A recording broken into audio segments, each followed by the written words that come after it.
take the money and sign the release, Edward. You are out of options, and quite frankly, you are out of time." That was what George Vance told me, his voice completely flat, devoid of the 15 years of history we shared. He tossed a thin, blue-bordered folder across the polished mahogany table of our executive conference room.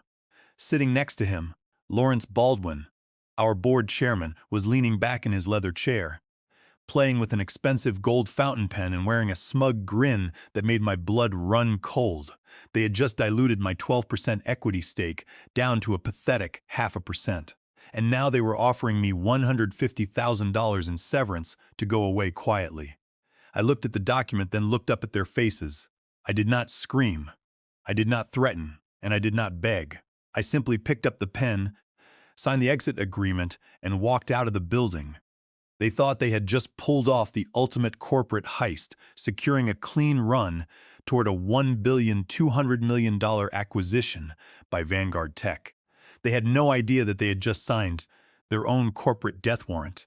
To understand how we got to that mahogany table, you have to go back to 2011. Back then, we did not have a high-rise office in downtown Boston or a board of directors that wore bespoke Italian suits. It was just me and George working out of a damp, windowless basement in Waltham, Massachusetts. I was 40, a corporate lawyer who had spent 5 years drowning in junior associate paperwork at a mid-tier firm before realizing I wanted to build something of my own. George was 42, a brilliant but chaotic sales guy who could pitch ice to an Eskimo but did not know a line of code from a line of poetry. We started a company called Aegis Logic LLC. The concept was simple but revolutionary at the time, a proprietary data mapping and database routing engine that allowed legacy banking networks to integrate with modern cloud-based APIs without rewriting their core infrastructure. It was the digital plumbing that financial giants desperately needed. George handled the client pitches and the early marketing, while I spent 18 hours a day writing the core engine. I built the compiler from scratch. I mapped every data packet routing pathway, created the encryption handshake protocols, and wrote the system deployment architecture. Because we had no money for legal fees, I also drafted all of our founding corporate documents. I registered the business, set up our operating agreement, and established the licensing structures. One document I drafted with particular care was the founder's intellectual property agreement. I had seen too many startups collapse when one founder got greedy and pushed the other out. So, I wrote a clause. At the time, George barely skimmed it. He was too busy chasing angel investors and bragging about our prototype at networking events.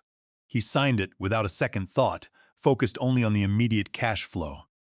That agreement granted Aegis Logic LLC an exclusive, royalty-free license to use my database engine, but the actual patent and copyright ownership remained registered under my personal name. We spent nights surviving on cold pizza and cheap coffee, shivering in the winter because the basement radiator barely worked. I remember one night when the power went out during a massive winter storm, and we had to run a generator in the alley just to keep our 2 servers running. George was a dreamer back then, always talking about how we would change the industry and buy beach houses in Florida. I believed him, or at least I wanted to share that dream. I was the practical one, the guy who made sure our legal bases were covered while he ran around selling our vision. We signed our first contract with a local credit union in Massachusetts for just $15,000. But to us, it felt like we had won the lottery. We popped a bottle of cheap sparkling wine and toasted to our future. In those early years, George was like a brother to me. We shared the risks, the long hours, and the constant fear of failure. But as the company grew, George started to change. He began dressing differently, buying expensive watches, and spending more time at country clubs than in the office. He started taking credit for the software itself, telling investors that he was the mastermind behind the technology while I was just the guy who handled the back-end support. I noticed the shift, but I chose to ignore it. I was content with my work, focusing on keeping our systems stable and managing our growing legal compliance requirements. I believed that my 12% stake was secure and that our shared history meant something. I was wrong. By 2018, our revenue had reached $5 million, and we were outgrowing our local footprint. We needed a serious capital injection to expand our servers and hire a dedicated engineering team. That was when Lawrence Baldwin entered the picture. By 2018, our basement office was a distant memory. We had rebranded as Aegis Core Systems Incorporated and grown to 70 employees. The client list included 2 of the top 10 commercial banks in the country. Our revenue was climbing, but we needed capital to scale our infrastructure. That was when Lawrence Baldwin entered the picture. Lawrence was a partner at a mid-market private equity fund, and he looked every bit the part. He had silver hair, perfectly tailored suits, and a predatory glare that made most founders nervous. His fund injected $20 million into Aegis in exchange for a 30% equity stake and a seat at the head of our board of directors. With Lawrence's capital came a restructuring of our shares. George's stake was set at 38%. Mine was adjusted to 12%. Lawrence's fund took 30%, and the remaining 20% was allocated to early employee option pools and minority angel investors. As part of the investment covenants, Lawrence insisted on hiring a professional management team, which meant my daily coding days were over. I transitioned into the role of Chief Merger and Acquisition Counsel, overseeing our corporate governance, contract negotiations, and compliance. For the next 8 years, I managed every major commercial agreement, ensuring that our intellectual property was locked down tight and our operations were legally ironclad. During those initial meetings, Lawrence made it clear that he did not value my technical contributions. He saw me as a liability, a founder with too much equity and too little interest in high-stakes corporate games. He tried to argue that since I was no longer writing the day-to-day code, my share should be reduced even further. George did not defend me. He stayed quiet, already calculating how much power he could consolidate by siding with the venture capitalist. I stood my ground, refusing to sign the investment agreement unless my 12% stake was preserved. In the end, they needed my signature and my legal blessing to secure the $20 million, so they relented. But the seed of their resentment had been planted. Fast forward to 2026. I am now 55 years old. George is 57, and Lawrence is 63. Aegis Core Systems has grown into a dominant player in the financial tech space, generating nearly $85 million in annual recurring revenue. For months, rumors had been swirling in the industry, but 3 weeks ago it became official.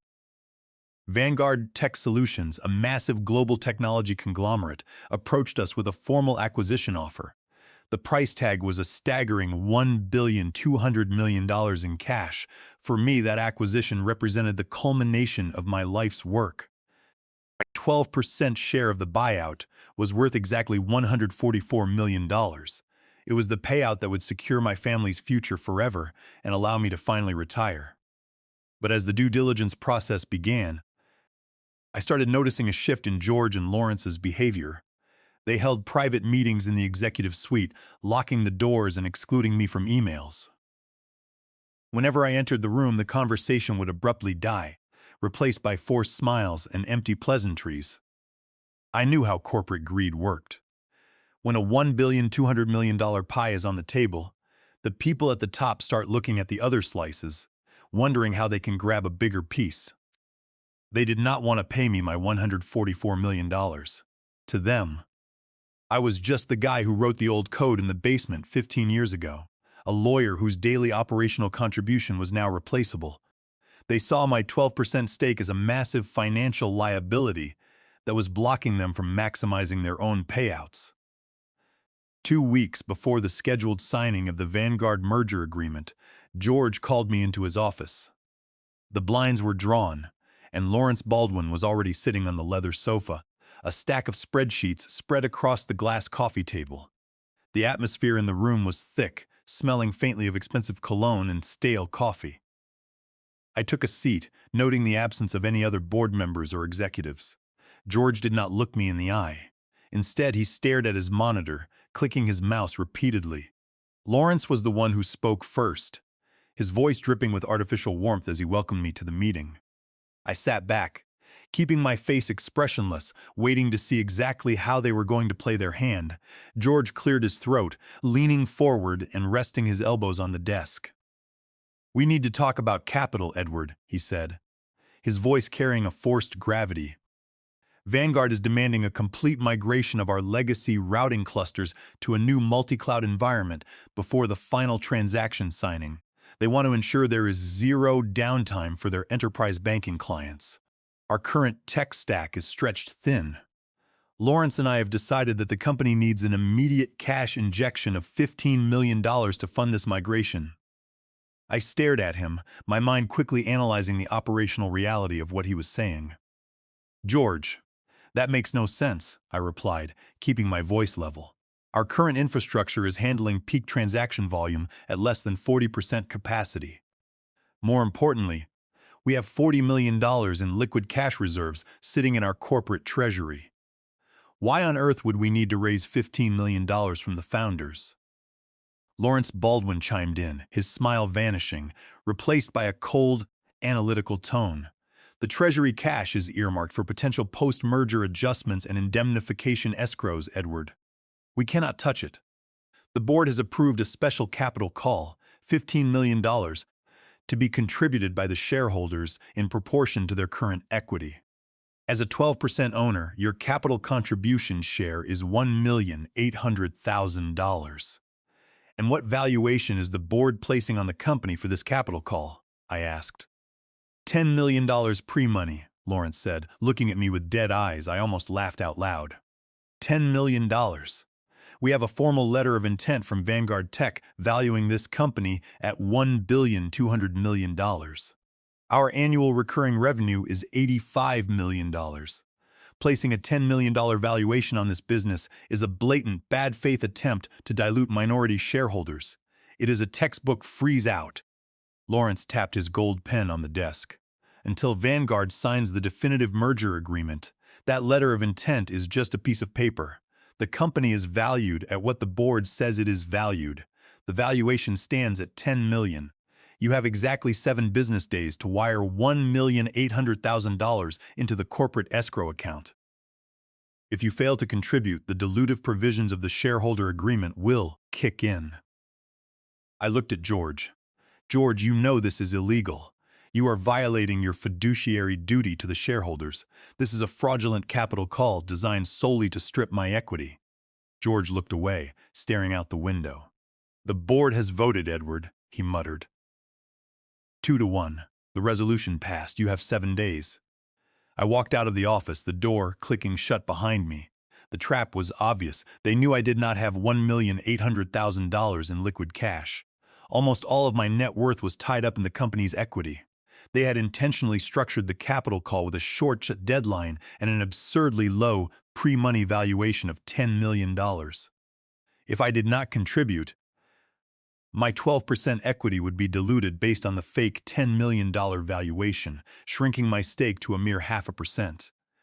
When the Vanguard acquisition closed for $1,200 million, my payout would drop from $144 million to just $6 million. George and Lawrence would split the difference, adding tens of millions to their own bank accounts. Over the next 7 days, I did not scramble to find a loan. I did not call emergency investment meetings or beg Lawrence for an extension. Instead, I spent my time in my office downloading local copies of every transaction ledger, every server deployment log, and every corporate filing since 2011. I made sure to secure the original signed copy of the 2011 Founders Intellectual Property Agreement, complete with the physical signatures of both George Vance and myself. I placed the physical documents in my leather briefcase and backed up the digital files onto 2 encrypted hardware keys. On the 8th day, the deadline expired. At 9 in the morning, my phone buzzed. It was an email from the corporate secretary attaching the updated share ledger. My 12% ownership had been officially diluted to 0.5%. My life's work had been reduced to a rounding error on a spreadsheet. An hour later, I was summoned back to the executive conference room. The atmosphere was different this time. The tension was gone, replaced by an air of triumphant finality. George and Lawrence sat side by side, flanked by our external corporate counsel. George slid the blue-bordered folder toward me. "Edward, under the circumstances, we feel it is best to make a change in our legal department," he said, trying to sound professional. We are terminating your employment as Chief Merger and Acquisition Counsel, effective immediately. We are offering you a severance package of $150,000, which represents 10 months of your base salary, along with continued health insurance coverage. I looked at the document. It was a standard separation agreement, but it contained a crucial clause, a general release of all claims. By signing it, I would waive my right to sue the company for the fraudulent dilution, waive my rights to any outstanding equity, and release the company from all past, present, and future liabilities. If I refuse to sign this, I asked, looking at their attorney. Then you get no severance, the attorney replied smoothly, and you will be escorted from the building by security. Your stock ownership remains at 0.5%, and you will receive your payout under that allocation when the Vanguard transaction closes. I looked at George one last time. Are you sure you want to go through with this? I asked. George nodded, his face turning cold. It is just business. Edward, the company has outgrown its basement origins. We need to move forward. I picked up the black ink pen. I crossed out the entire severance package section and the general release clause. I then wrote at the bottom of the page, employee rejects severance package and release. Employee acknowledges receipt of termination notice without cause. I signed my name at the bottom and slid the paper back. They looked at the paper, then at each other. The attorney frowned, but Lawrence Baldwin just shrugged. If you want to walk away with nothing, Edward, that is your choice, he said. I stood up, picked up my briefcase, and walked out. I did not wait for security to escort me. As I walked through the glass lobby of Aegis Core Systems, I took a deep breath of the crisp morning air. They thought they had just won. They had no idea that by firing me without cause, they had just handed me the keys to the entire empire. When I arrived at my home in Newton, I went straight to my study. I locked the door, sat down at my desk, and opened my leather briefcase. I pulled out the original 2011 Founders Intellectual Property Agreement. The paper was slightly yellowed at the edges, but the text was sharp and clear. I turned to page 12, scanning down to section 9.4. This clause was my ultimate security policy, a legal tripwire I had carefully integrated into the company's foundation. It read, Intellectual Property Ownership and Conditional Revocation. The licensor, Edward Bradley, hereby grants to the licensee, Aegis Logic LLC, an exclusive, worldwide royalty-free license to use, modify, and deploy the data mapping and database routing source code package known as the Aegis Core software engine. Notwithstanding the foregoing in the event of either a. Any alteration to the capitalization table, issuance of new shares, or capital call of the licensee that is executed without the unanimous written consent of both founders, or b. The termination of Edward Bradley's employment by the licensee.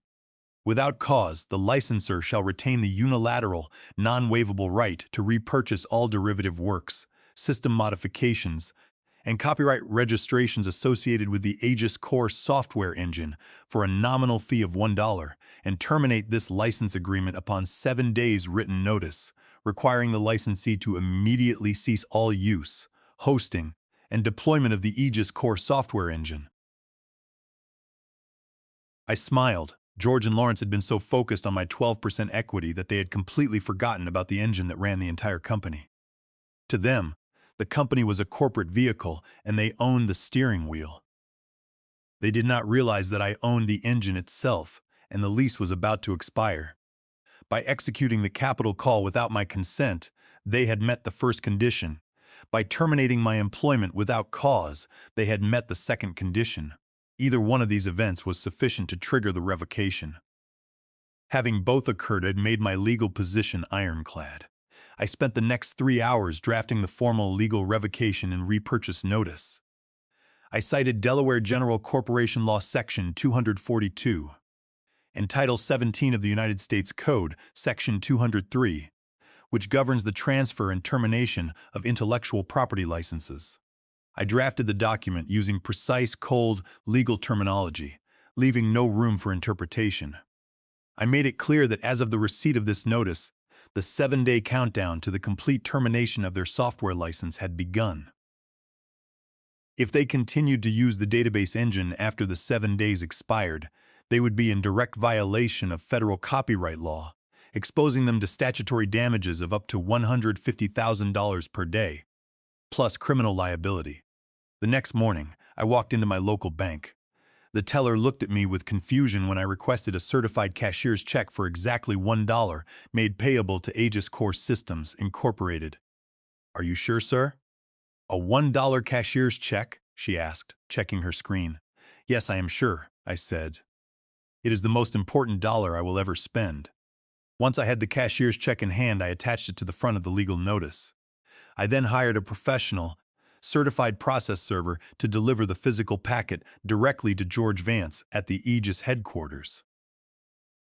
I instructed the server to deliver it during the weekly executive committee meeting, ensuring that George would receive it in front of the entire management team. But I did not stop there. I knew that if I only sent it to George, he and Lawrence would try to hide it, hoping they could close the Vanguard merger before the 7 days expired. They would bury the notice in their inbox and pretend it did not exist. To prevent this, I made a copy of the entire package, including the 2011 agreement and the cashier's check, and sent it via overnight FedEx to Vanguard Tech Solutions corporate headquarters in San Jose, California. I addressed it directly to Harvey Frost, Vanguard's chief merger and acquisition counsel. Harvey Frost was a notoriously risk-averse corporate lawyer who had spent 30 years protecting Vanguard from post-acquisition lawsuits. I knew exactly how he would react when he saw a document indicating that the target company did not actually own the intellectual property they were trying to sell for $1,200,000,000. On Wednesday morning, my phone buzzed. It was a notification from the process server. The documents had been successfully served at 15 minutes past 10 in the morning. George Vance had signed for the package in the main boardroom, right in the middle of a preparation session for the Vanguard due diligence audit.